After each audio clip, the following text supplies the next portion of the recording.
This is the Open University.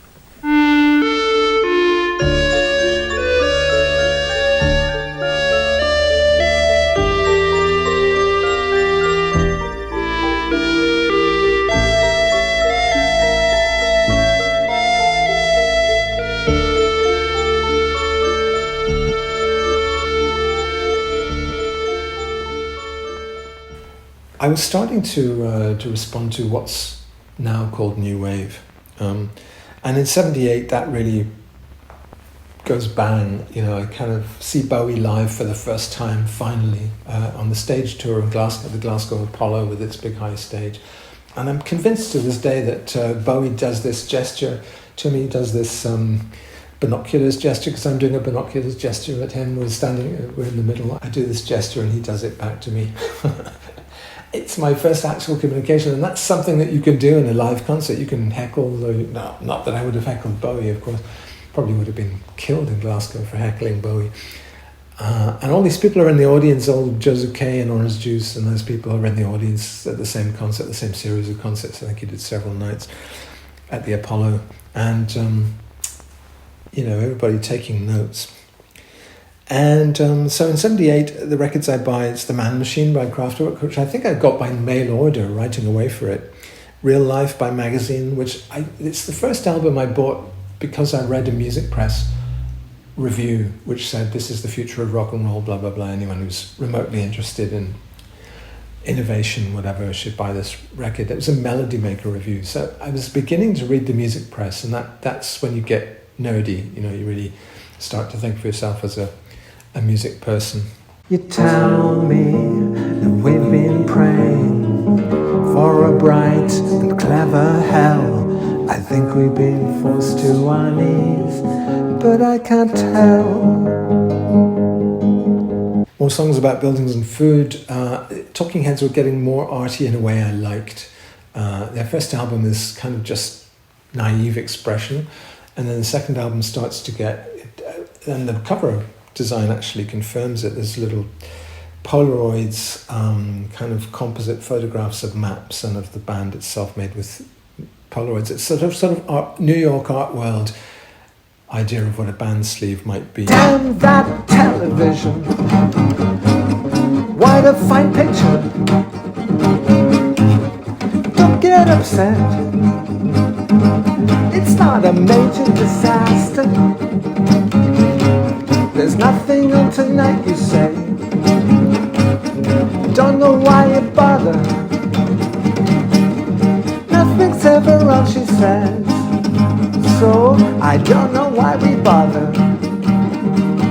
Chairs Missing by Wire, which again is the first time I hear a band on Peel, the John Peel show, and think this is amazing, must get this record. So I rushed out and bought Chairs Missing. I never bought Pink Flag. That was too punky, really. And I wasn't into the sort of directness and aggression of punk. I was into obliqueness and artiness, a more middle-class, avant-garde kind of bourgeois bohemian kind of take. So Chairs Missing really fitted that. Face worker, a serpentine miner, a roof falls, an underliner of roof structure, the Actina. Are We Not Men by Devo, of course. Bowie had been hyping them. And I saw them live. I saw Talking Heads, Devo, all these bands live when they came to Scotland. Talking Heads in some way is a Scottish band, partly because David Byrne lived in Scotland, was born in Scotland, Dumbarton, brought up in Scotland till he was 8, I think, something like that. He should still have a Scottish accent somewhere. I'm sure he could do one. No one's ever asked him, as far as I can tell.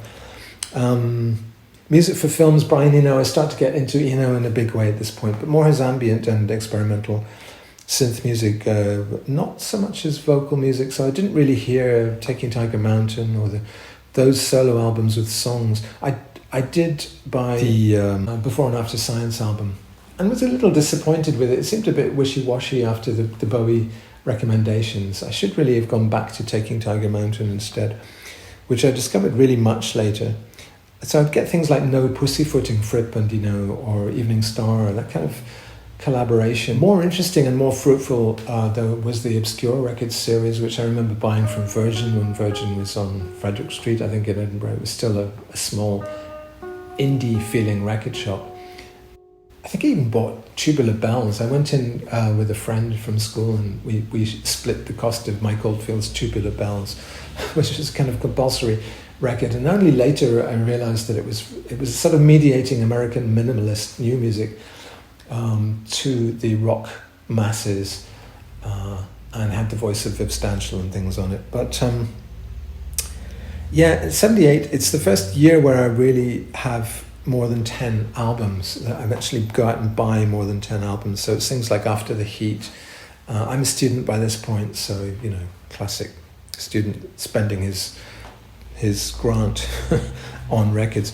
Most of the day we were at the machinery in the dark sheds that the seasons ignore. I held the levers that guided the signals to the radio.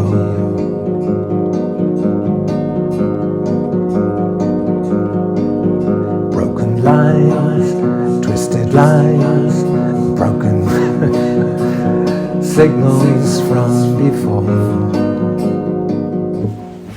Even bought Peter and the Wolf, which Bowie narrated. Stage, of course, the live album which came out that year. 1979, Fear of Music by Talking Heads becomes a huge record. I love that to this day. It's a fantastic, spiky, nervous post-punk record. I mean, 1979 is the spiky, nervous year in which there is a kind of almost like a Cuban Missile Crisis type anxiety which comes out of the Afghan invasion by Russia. Did I forget to mention Memphis, home of Elvis and the ancient Greeks? What do I smell? I smell home cooking. It's only the river. It's only the river. Check the.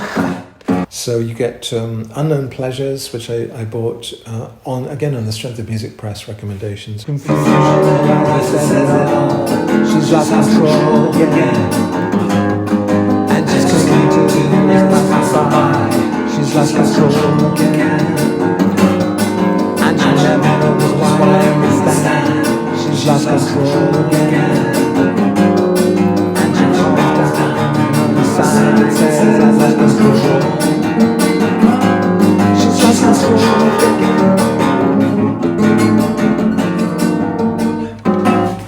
Metal Box, which I loved but was kind of terrified by, was this titanic metallic shudder. The tracks on that I would go back to again and again were Pop Tones and Careering.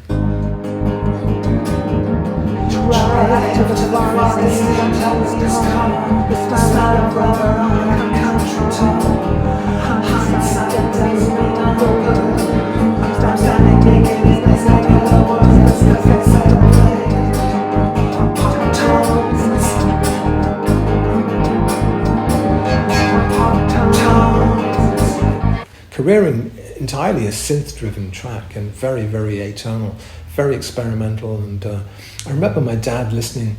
He heard the drums of Metal Box coming through my headphones when I was listening to my cassette of it. And he came and he pulled out the plug of the earphones to bring it over the speakers, and he couldn't believe. He said, "Listen to what Nicholas is listening to." He could not believe that the music was that minimal and that kind of savage. To his ears, it just didn't make any sense as music at all. And that's kind of what you want as a teenager. You want to scandalize your parents with things which are unpalatable and unacceptable. At least you did then. I think today's teenagers probably agree with their parents 100% on everything. I don't know, maybe not auto-tuned vocals, that kind of thing.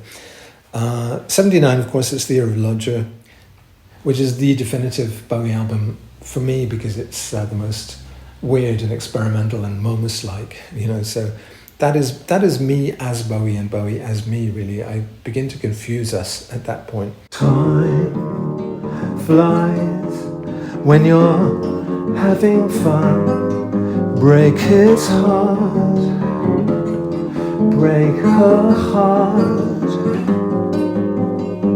I used to be my boss and now he is a poppy dancer. I am the DJ and I've got believers. I've got believers. Drums and Wires by XTC. It's the only XTC album I ever bought.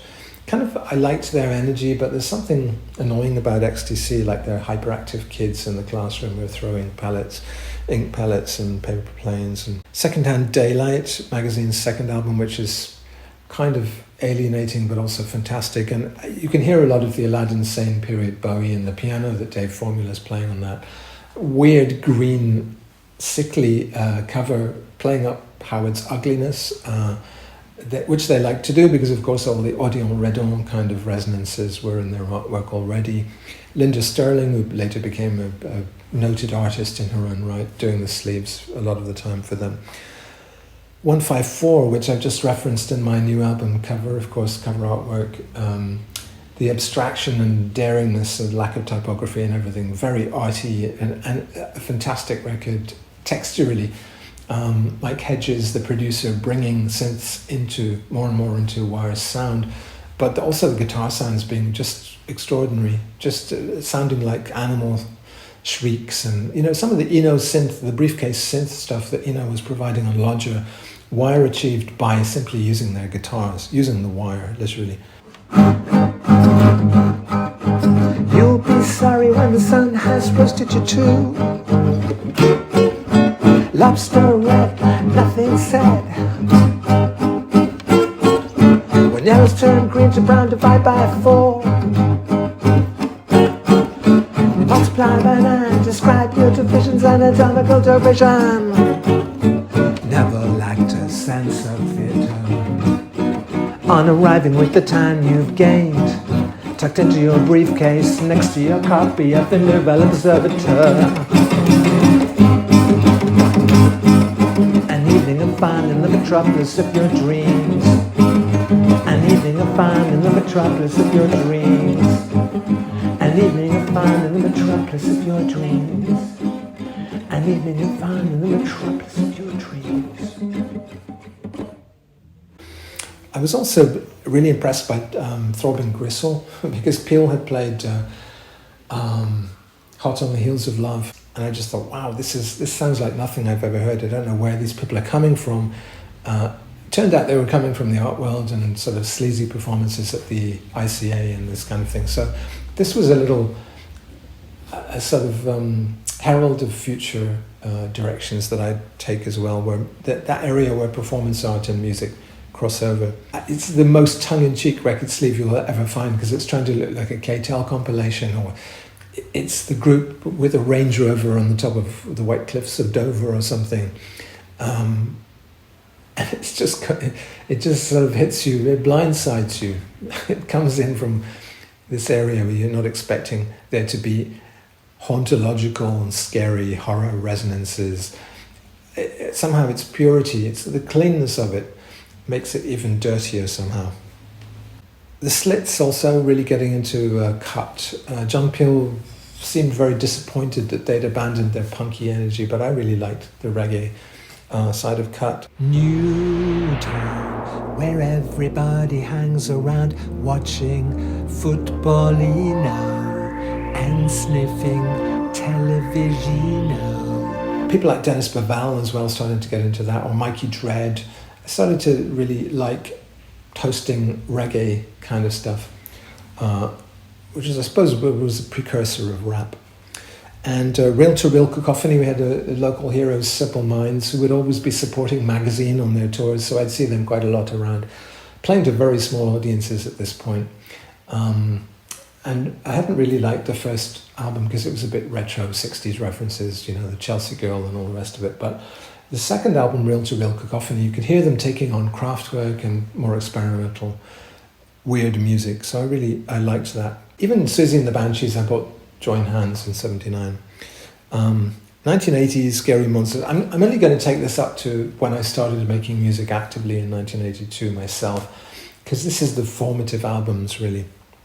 So in 1980, the Bowie album is Scary Monsters, which initially I was a bit dubious about because it sort of terminated to some extent the experimental textures of Lodger and went into a more rock sound with more guitar-based kind of in-your-face enthusiasm, energy. It's more extroverted and it's more populist, and it does begin to indicate his right turn, which he completes with Let's Dance and Tonight, where he kind of abandons this avant-garde thing he's been developing with the Berlin trilogy. So although there are obviously great tracks, I love Ashes to Ashes, for instance, where he's returning to pop music into killer hooks, and there is still an experimental edge in Ashes to Ashes with Tony Visconti's use of the Eventide harmonizer on the piano and all the rest of it. And it takes some influence from the New Wave. Apparently the drum beat in that was based on My Girl by Madness.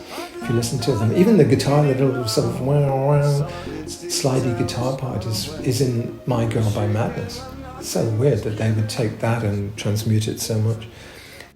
Closer, of course, Joy Division, second album, final album, comes out and becomes really important as the sound of 1980 for me. In fact, I associate both Ashes to Ashes and Closer with Vence because I was staying with friends who lived in the south of France. A French girlfriend of my Greek friend Babis lived down there, and so I was looking out over the city of Vence, the town of Vence from the heights behind the city, listening to this very melancholy, tragic, anguished music. That's such a strong, pungent kind of memory for me. And also studying the artwork, which is, of course, Peter Saville, amazingly austere and Italianate, very appropriate for that kind of Mediterranean feeling we had at the time. An Italianate graveyard with a pietà, people mourning a dead figure. And of course, Ian Curtis had just died. Remain in Light, also a fantastically important record for me, and if you just have to listen to a lot of my tracks and you can hear me trying to get that burbling, funky sound of, even tracks like Chattanooga, you can hear the synths in that are definitely doing a Remain in Light thing. John Hassell, of course, appearing on that as well, so I started buying John Hassell records, Possible Musics with Akka Dakbari Java, all these Hassell records become really important because nobody had ever played the trumpet like that. I hadn't ever heard a sound like that. That sort of sound like weather or like clouds produced with breath on a trumpet mouthpiece. Incredible. Correct Use of Soap was Magazine's album that year, and that was my record. I loved that, especially songs like You Never Knew Me. I don't want to turn around and find I've got it wrong, or that I should have been laughing all along. You're what keeps me alive, you're what's destroying me.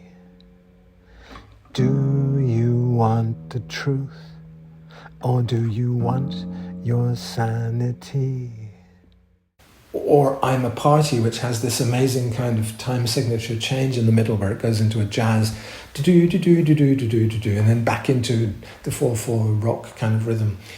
Just the idea that you could do that in a song boggled my mind, really. Dome, Wire had really been dropped by the label and split up at this point, but solo members were doing projects like Dome, AC Marias, Q-Pole, lots of sort of Gilbert and Lewis side projects became important to me, Dome and Dome 2. The Passage, this band from Manchester, led by Dick Witts, very radical socialist, also formalistically experimental in a way that I loved. So The Passage, Pin Drop. Again, it was one of these things, you'd put it on, you couldn't believe how futuristic it sounded. It was a bit like hearing Kraftwerk for the first time. The production seemed wrong. There's tracks where the vocal is almost buried. It's like a whisper. It's like a strange echo in the background. Who runs this place? Fear, This kind of very stark, puritanical and also communistic perspective on life. which really drew me in. The New Age Steppers and, you know, Barry Up doing dub records with Adrian Sherwood. This kind of side of things I really got into. Empires and Dance was the last Simple Minds record I bought because they kind of sold out after that in my eyes. But I loved 30 Frames a Second and Can't Kino and all the tracks on that third Simple Minds album. Some friends of mine I thought were dead are coming back. What are you doing coming back, Jack? Iwa Dub by Blackbeard, Take Away by Andy Partridge. So I wasn't buying XTC albums from this point on, but I was interested in Andy Partridge's experimental record, where he took the Go-To album and he took the backing tracks and he made it into a whole different record of kind of strange, random sonic experimentation. So I really like that Takeaway album. 1981, The Only Fun in Town is the record for me from that year, Joseph K's album. Their remade album, because they'd scrapped their first album because it was too lush, apparently, which is ridiculous because it's not lush at all. But they made this, you know, I saw them live a lot at the time and I got to know them as people and eventually formed a band with them, thanks to Malcolm Ross. Paul Haig was always a bit standoffish with me, but I loved to hang out with them in the Tap of Lauriston, which is the pub near the art school, or go to see them play at the art school in Edinburgh. They were very much an art school band and they wanted to be in that vicinity.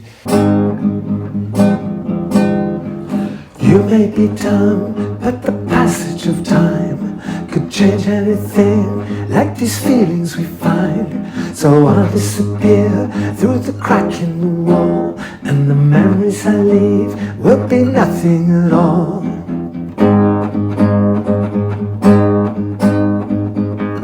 It's kind of funny. Whoa, whoa, whoa, it's kind of funny.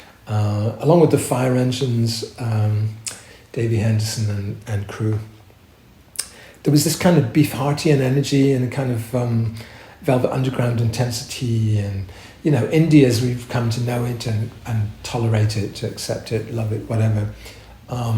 Was in its kind of early formative years then, so a lot of people say even the sound of the Smiths is derived from Joseph K. But at the time it was also all wrapped up with me but for my love of Kafka, so I was already reading The Trial, The Castle, all the rest of it, the short stories, the diaries, especially the letters. I bought all those books and was so into Kafka. And to me, Paul Haig was Kafka. He was like a reincarnation of Kafka. And that's why maybe we never really got to know each other as people, so I could never be disappointed to find that he wasn't actually Kafka. Anyway, that's the history of me and LPs up to 1982. I hope you enjoyed it. Open University.